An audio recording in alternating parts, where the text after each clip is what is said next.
আমাদের জীবনের সবচেয়ে বড় সমস্যাগুলো হচ্ছে অভাব, দুঃখ, কষ্ট, মানসিক অশান্তি আর না পাওয়ার আক্ষেপ।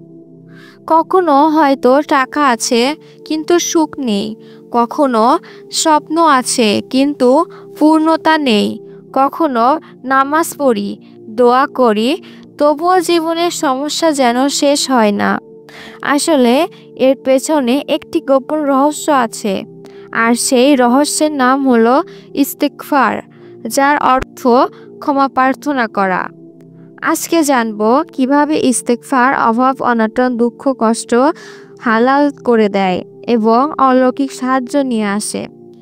আল্লাহ কোরআনে ইরশাদ করেছেন, তোমরা তোমাদের প্রতিপালকের কাছে ক্ষমা প্রার্থনা করো, নিশ্চয়ই তিনি অতি ক্ষমাশীল।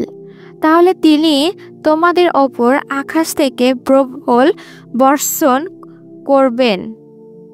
তিনি তোমাদের ধন সম্পদ ও সন্তান দিয়ে সাহায্য করবেন, তোমাদের জন্য উদ্যান সৃষ্টি করবেন আর প্রবাহমান নদী দান করবেন। এখানে আল্লাহ স্পষ্টভাবে জানিয়ে দিয়েছেন যে ইস্তিগফার হলো অভাব দূর করার, সন্তান পাওয়ার, বৃষ্টি পাওয়ার, জীবনের প্রতিটি সমস্যার সমাধান। দুঃখ কষ্টের ইস্তিগফারের অভাব। রাসূল সাল্লাল্লাহু আলাইহি ওয়াসাল্লাম বলেছেন, যে ব্যক্তি বেশি বেশি ইস্তিগফার করবে, আল্লাহ তার জন্য প্রতিটি দুশ্চিন্তা থেকে মুক্তির পথ, প্রতিটি দুঃখ থেকে স্বস্তি, প্রতিটি অপ্রত্যাশিত স্থান থেকে রিজিক দান করবেন। আমরা ভাবি আমাদের সমস্যা সমাধান হবে টাকা দিয়ে, সম্পর্ক দিয়ে কিংবা কারো সাহায্যে, কিন্তু আসলে সমাধান আল্লাহর কাছে ফিরে আসা। আর আল্লাহর কাছে ফিরে যাওয়ার সবচেয়ে সহজ দরজা হলো ইস্তিগফার, মানে আস্তাগফিরুল্লাহ। ইমাম হাসান বসরি রাদিয়াল্লাহু আনহা এর কাছে এক ব্যক্তি এসে বলল, হুজুর, আমার ঘরে খাওয়ার কিছু নেই। তিনি বললেন, ইস্তিগফার করো। আরেকজন এলো, আমার বাগানে ফল ধরছে না। তিনি বললেন, ইস্তিগফার করো। আরেকজন বলল, আমার সন্তান হচ্ছে না। তিনি বললেন, ইস্তিগফার করো। তখন মানুষ জিজ্ঞেস করলো, আপনি সবার সমস্যার সমাধান ইস্তিগফার কেন বলছেন? তিনি উত্তরে বললেন, এটা কোরআনের সমাধান। সূরা নূহ এর উত্তর আসছে, মানে ইস্তিগফার হচ্ছে এমন একটি চাবি যেটা সব দরজা খুলে যায়। অনেক সময় আমরা চাই পরীক্ষায় পাস করতে, চাকরি পেতে, সন্তান হতে, শান্তির জীবন গড়তে, কিন্তু দোয়া করেও যেন পূর্ণ হয় না। আসলে দোয়ার আগে আমাদের মনকে পবিত্র করতে হবে। যেন কলসিতে যদি ময়লা পানি থাকে, সেখানে বিশুদ্ধ পানি ঢাললেও ময়লা হয়ে যায়। ঠিক তেমনি আমাদের হৃদয়ে যদি গুনাহে ভরা থাকে, সেখানে দোয়ার নূর প্রবেশ করবে না। তবে তাই আগে ইস্তিগফার দিয়ে মনকে পরিষ্কার করতে হবে, এরপর দোয়া করতে হবে, তখন দোয়া দ্রুত কবুল হবে। প্রতিদিন 100 বার ইস্তিগফার করার অভ্যাস করুন।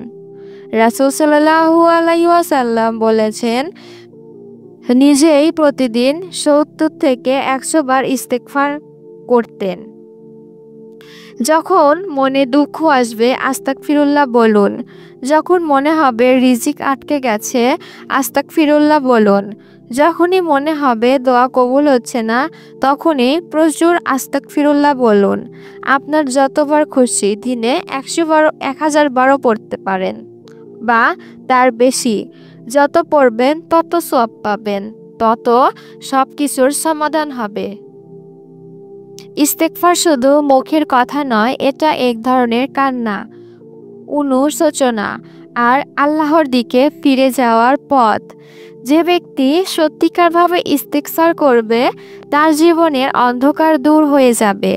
আল্লাহ তার জন্য অভাবকে প্রাচুর্যে বদলে দেবেন, দুঃখকে সুখে পরিবর্তন করবেন এবং তার স্বপ্নগুলো পূর্ণ করবেন।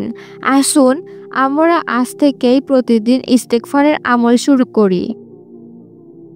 হাদিসে এসেছে বান্দার রিজিক তার গুনাহের কারণে বন্ধ হয়ে যায়।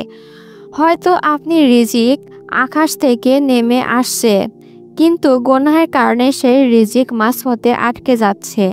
আপনি যতই চেষ্টা করেন আপনার কষ্ট যেন শেষ হয় না। এটি মাত্র শব্দ, ইস্তেগফার। যখনই মানুষ আল্লাহর কাছে কাঁদে, আল্লাহ সেই গুনাহ মাফ করে দেন আর রিজিকের দরজা খুলে দেন।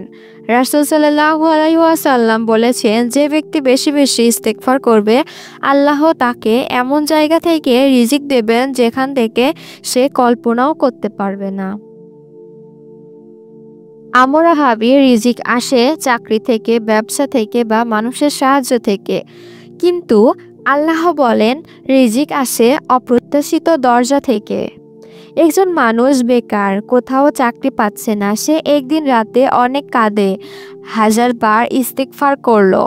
পরদিন এমন একটি ফোন কল পেল যেটা দিয়ে তার জীবন বদলে গেল। একজন নারী বহু বছর ধরে সন্তানহীন, ডাক্তাররা বলেছে সম্ভব নয়, অসম্ভব, কিন্তু সে কান্না করে ইস্তিগফার করতে লাগলো। অবশেষে আল্লাহ তাকে সন্তান দিলেন। এটা যে একটি অলৌকিক সাহায্য। ইস্তেগফার না করলে জীবন কেমন হয়? কোরআনে আল্লাহ বলেন, আর যে আমার স্মরণ থেকে মুখ ফিরিয়ে নেবে নিশ্চয়ই তার জন্য সংকীর্ণ জীবন হবে। টাকা থাকতে পারে তবুও দুশ্চিন্তা থাকবে, পরিবার থাকতে পারে তবুও শান্তি থাকবে না, গড়পড়তা জীবন চলতে থাকবে কিন্তু ভেতরে অশান্তি থাকবে। ইস্তিগফার না করলে জীবনের এই অশান্তি কখনো দূর হবে না। আল্লাহর অলৌকিক সাহায্যের এক ঘটনা।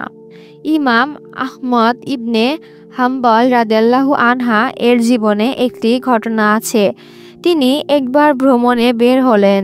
রাতে কোথাও থাকার জায়গা পেলেন না।